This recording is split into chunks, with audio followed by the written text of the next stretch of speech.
Dari berbagai seminar diskusi kita sering ditampilkan data bagaimana UMKM berperan besar terhadap perekonomian Indonesia.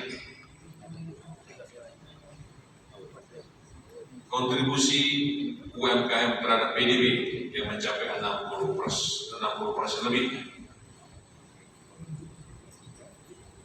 Dan dengan itu UMKM disebut fondasi dari perekonomian Indonesia. Berkali-kali ditampilkan.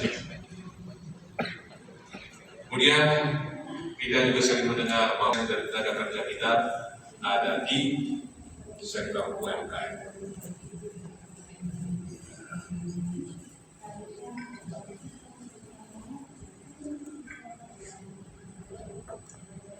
Namun di samping gambaran yang hebat ini, bagaimana UMKM menjadi fondasi perekonomian nasional, ada sejumlah masalah yang menerang UMKM. Pertama,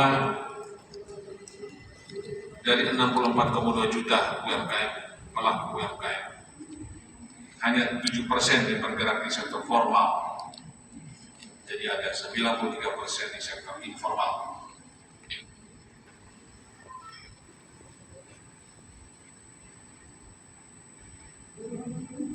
Pada hemat kami, semakin banyak pekerja yang ada di sektor formal itu lebih baik karena lebih terjamin kesejahteraannya. Kemudian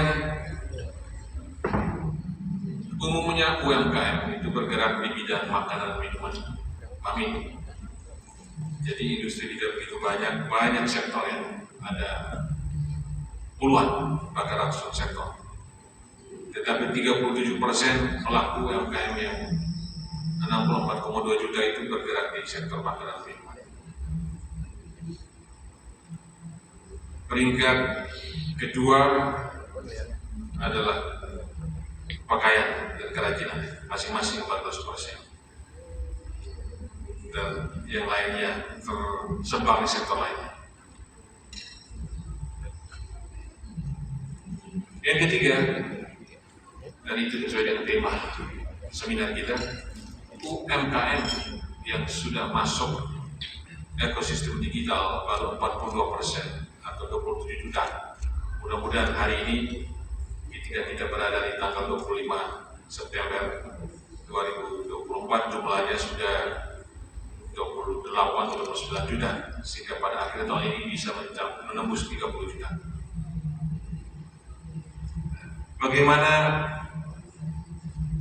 UMKM naik kelas itu akan dibahas di seminar ini, dan itu harus digitalisasi. Dan kalau sebut digitalisasi berarti infrastruktur digital itu sudah harus ada dari Sabang sampai Merauke. Dari berbagai berita kita dengar, dalam kenyataannya belum sampai 100%, 90% pun belum. Saya juga dengar baru di bawah 80%. Apalagi masih banyak daerah yang blind spot. Itu sebabnya ada infrastruktur digital asing yang masuk ke Indonesia dan mendapat pasar juga. Karena itu penting digitalisasi. Tanpa infrastruktur digitalisasi menunjang itu tidak mungkin. Kita mengharapkan agar tidak ada satu wilayah pun di Indonesia, Sabang sampai Merauke yang tidak bisa internet. Harus bisa terhubung dengan internet, karena itu persyaratan utama untuk digital. Kemudian solusi berikut adalah pendampingan. Penting sekali pendampingan. Tadi yang bergerak di berbagai sektor ya, mengapa cuma Mamin aja, kemudian pakaian jadi, kerajinan belum banyak menyebar. Saya pikir ada pendampingan supaya pelayanan dan produk yang dihasilkan, yang diberikan oleh UMKM itu standar global, standar internasional.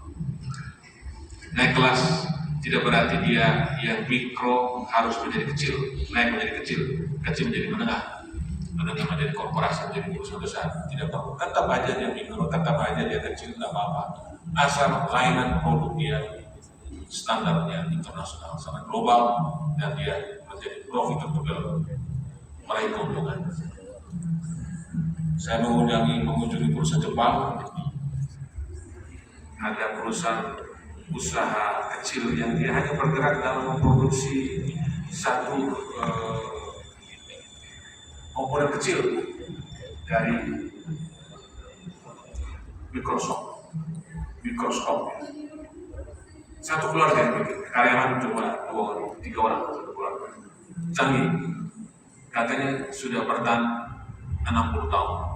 Segitu aja, dia tidak kepingin naik kelas, tapi produk dia harus standar internasional karena komponen dia produksi dipakai, dibeli oleh korporasi besar. Yang ketiga, ini sebetulnya kalau ada Pak Menteri atau nanti dari Kementerian Koperasi, dari pengamatan kami, ini pada tahun 2020, 2021, 2022 ada insentif yang cukup besar terhadap UMKM. Jadi kalau kita lihat mengapa tahun 2023 kinerja UMKM menurun dan sampai hari ini 2024 menurun. Karena pada 3 tahun itu insentifnya begitu besar, insentifnya. Begitu pandemi selesai, virusnya sudah tidak ada lagi, tapi ekonominya belum sembuh. Ketika ekonomi belum sembuh, UMKM belum cukup kokoh setelah dihajar oleh pandemi COVID-19. Insentif sudah stop. Nah, itu sebabnya daya beli dari UMKM menurun. Dan kita bisa lihat data target dan realisasi dukungan pemerintah terhadap UMKM lewat PCPEN, kebetulan datanya. PC itu penanganan COVID, PEN itu pemulihan ekonomi nasional. Kita bisa lihat 2020, 2021, 2022 ada pagu realisasi. Kita realisasi dalam 3 tahun itu ada 197 triliun yang disuntikan ke UMKM. Jadi dia bertumbuh luar biasa.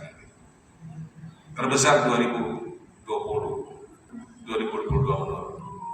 Hemat saya, hemat kami, mestinya 2023 jangan 0, adalah 15 triliun, dan tahun ini adalah 10 triliun. Nah, karena 2 tahun tidak ada, mestinya tahun depan disuntikan lagi insentif pada UMKM. 25T sangat berarti. Bagaimana? Bapak Ibu setuju? Setuju atau tidak? Kita minta kepada Presiden baru yang akan dilantik pada 21 Oktober 2020